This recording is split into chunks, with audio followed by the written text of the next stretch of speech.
નમસ્કાર. ધોરણ 6 પ્રકરણ નંબર 2 આદિમાનવની સ્થાયી જીવનની સફરમાં જે મહત્વના પોઈન્ટ આવે છે તેને આપણે સમજવા માટે આ ચાર્ટનો ઉપયોગ કરી શકીએ છીએ. બાળકો સરળ રીતે સમજી શકે આદિમાનવ કોણ હતા અને તેમની સાથે કઈ કઈ બાબતો જોડાયેલી હતી તે સમજવા માટે આ ચાર્ટનો ઉપયોગ કરેલો છે, એટલે કે ચાર્ટ બનાવેલો છે. તો ચાલો આપણે ચાર્ટ દ્વારા આગળ સમજીએ. પ્રથમ વાત કરું કે આદમ માનવની જે સ્થાયી જીવનની સફર હતી કે પહેલાના આદિમાનવનું જીવન ભટકતું જીવન હતું. ધીમે ધીમે તેમનું જે જીવન હતું તે સ્થાયી થઈ ગયું. તો કેવી રીતે? તો તે ચાલો ચાર્ટ દ્વારા સમજીએ. પ્રથમની વાત કરું કે જે આદિમાનવના જે હથિયારો હતા તે લાકડાના, પથ્થરના અને મજબૂત જે હાડકું હતું આ હાડકાના એમના હથિયારો બનેલા હતા. હવે તેઓ જે છે આદિમાનવ તે ગુફામાં રહેતા હતા. ગુફાઓ કેવી પસંદ કરતા હતા કે જે જગ્યાએ તેમને અલગ અલગ પ્રકારની સુવિધાઓ મળી રહે. બીજું એ કે જંગલી પ્રાણીઓથી બચવા માટે અને ટાઢ અને વરસાદથી બચવા માટે તેઓ આવી ગુફાઓનો ઉપયોગ કરતા હતા. આગળ વાત કરીએ તો કે જે આદિમાનવો હતા તેમના પાલતુ પ્રાણીઓ કયા પ્રાણીઓ પાળતા હતા? તો મહત્વનો એક એમનો સાથીદાર હતો કૂતરો, અને બીજું એ કે ગાય, ભેંસ, ઘેટા, બકરા આવા અલગ અલગ જે પાલતુ પ્રાણીઓ હતા તેઓ આદિમાનવો પાળતા હતા. આગળ વાત કરીએ કે જે આદિમાનવો છે ત્યાં ઓજારો અને હથિયારોનો ઉપયોગ શેમાં કરતા હતો? તો કે જે આદિમાનવો છે તે હથિયારો અને ઓજારોનો ઉપયોગ શિકાર કરવા માટે અને જંગલી પ્રાણીઓને ભગાડવા માટે કરતા હતા. હવે આપણને પ્રશ્ન થશે કે જે આદિમાનવો છે તે શેનો શિકાર કરતા હતા? તો આદિમાનવો છે તે પક્ષીઓનો, માછલીઓનો અને પાલતુ પ્રાણીઓનો, એટલે કે બીજા નાના પ્રાણીઓનો તેઓ શિકાર કરતા હતા.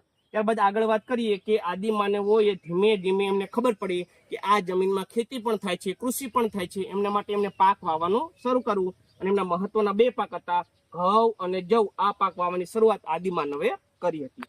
આગળ વાત કરીએ કે તેમના જે વાસણો હતા તે માટીના બનેલા હતા. તેમના વાસણો છે તે માટીમાંથી તેઓ બનાવતા હતા.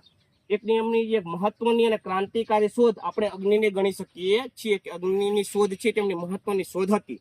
આપણને એ પણ પ્રશ્ન થશે કે અગ્નિ વાપરતા હતા એવું કેમ ખબર પડી? તો અમુક રાખના એવા અવશેષો મળી આવ્યા છે, તેના પરથી આપણે નક્કી કરી શકીએ કે તેઓ અગ્નિનો ઉપયોગ કરતા હતા. હવે અગ્નિનો ઉપયોગ શેમાં કરતા હતા? તો કે અગ્નિનો ઉપયોગ છે તે કાચું માંસ શેકવા માટે કરતા હતા, જંગલી પ્રાણીઓને ભગાડવા માટે કરતા હતા, અને એ વખતે રાત્રિ પ્રકાશ માટે કઈ સુવિધા હતી નહીં. તો રાત્રિ પ્રકાશ માટે તેઓ અગ્નિનો ઉપયોગ કરતા હતા. અને રાખના અમુક અવશેષો છે તે કુરુલ નામનું દક્ષિણ ભારતમાં જે સ્થળ આવેલું છે ત્યાંથી અગ્નિના અવશેષો મળી આવ્યા છે.